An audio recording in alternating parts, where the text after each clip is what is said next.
emotional intimacy becomes a bizarre, invisible competition to see who wins an argument or who owns the narrative of their love story.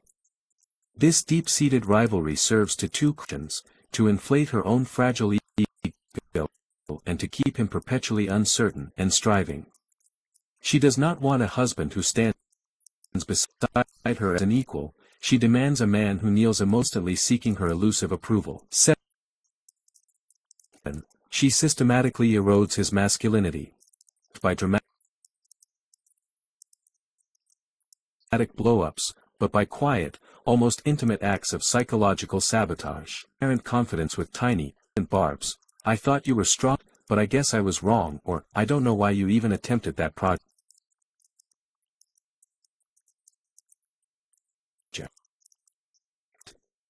"It's fine, I'll do it right myself." His self-worth dwindles under a slow, steady drip of toxic comparison. His career ambition, his personal fitness, his passions, anything that contributes to his separate identity, becomes a fair target for her criticism. By the time he recognizes the pattern, a significant portion of his self-esteem is gone.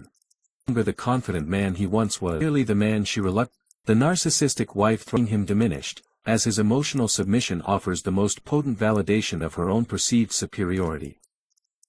8. She rewrites every argument to protect her ego.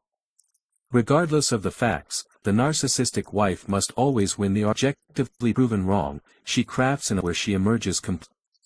He argues, she retorts. He presents crystal clear evidence, she twists it into an unshape. Facts so convincingly that he begins to worry of the events. The goal is not truth or resolution, but domination. An apology because acknowledging fault is a wound fragile ego to tolerate. Instead spins every confrontation into a tale where he is the primary villain, or at best, equal for her misdeeds. This leaves him perpetually exhausted. He stops fighting because he knows it is a battle he is psychologically to lose. 9. Uses children or family as weapons. When children are present, they are instantly instrumentalized as pawns in her game. She frames him as the innocent parent. "If you truly cared about their future, you'd spend less time on your interests," or "they listen to me because I understand them, unlike you." She may subtly triangulate, pitting the children against him by selectively sharing conversations or portraying collateral damage. She spreads a convincing narrative of her family, that he is controlling, lazy, or emotionally abusive, thereby creating a powerful army of allies without his knowledge. He becomes trapped, not just by her toxic narrative she has eyes of the world. 10. She feeds on his emotional energy, narcissistic supply. Above all, the narcissistic wife thrives on her husband's display of his genuine feeling, joy, anger, narcissistic supply. She is an expert at provoking, teasing, and manipulating a strong reaction, because every tear, every frustrated outburst, and every desperate plea becomes a form of vital sustenance for her ego. When he attempts to personally distance himself, she immediately ramps up the manipulation, extreme sulking, personal thoughts. Do not waste energy trying to change her, it is futile. Stop seeking her validation, her approval, you take away a powerful weapon. Her validation is a trap, not a detach without anger or hate, anger and emotion needs for her supply. Seek indifference, which is the emotional opposite of love and hate. Relentlessly in your growth, focus on your physical health, mental clarity, and emotional. Rebuild the man she sought to destroy. A narcissistic wife may possess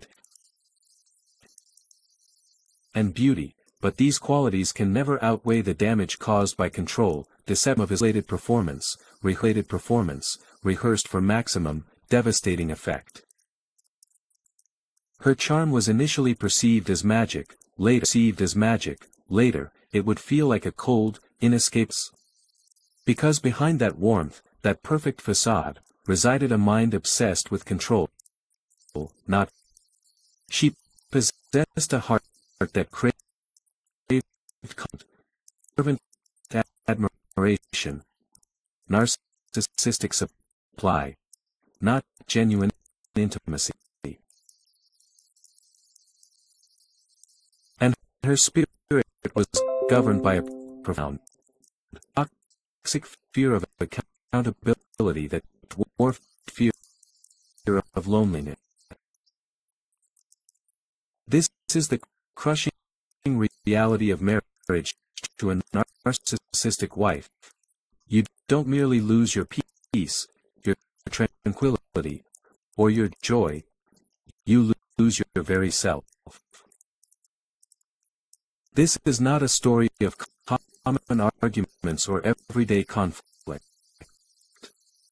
It is the narrative of a slow, deliberate theft of identity, a marriage that does not shatter in one dramatic moment, but erodes the soul over a long, suffocating period. Let's step inside this emotional labyrinth and uncover the 10 core ways a narcissistic wife systematically treats, diminishes, and controls her husband. 1. She makes out his own reality, the gaslight effect. The process starts subtly, with tiny, almost imperceptible verbal sleights of hand.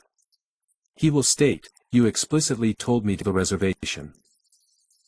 She will respond with an icy calm, eyes wide with feigned confusion, "I never said that.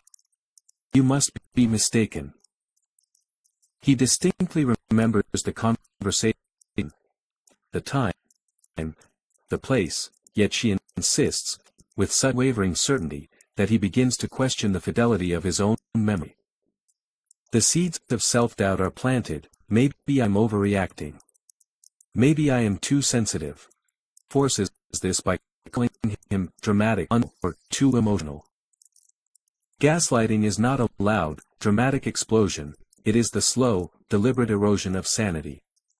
She denies conversations that clearly took place, twists his words into grotesques of errant, and deliberately cultivates confusion because confusion is her ultimate tool of control.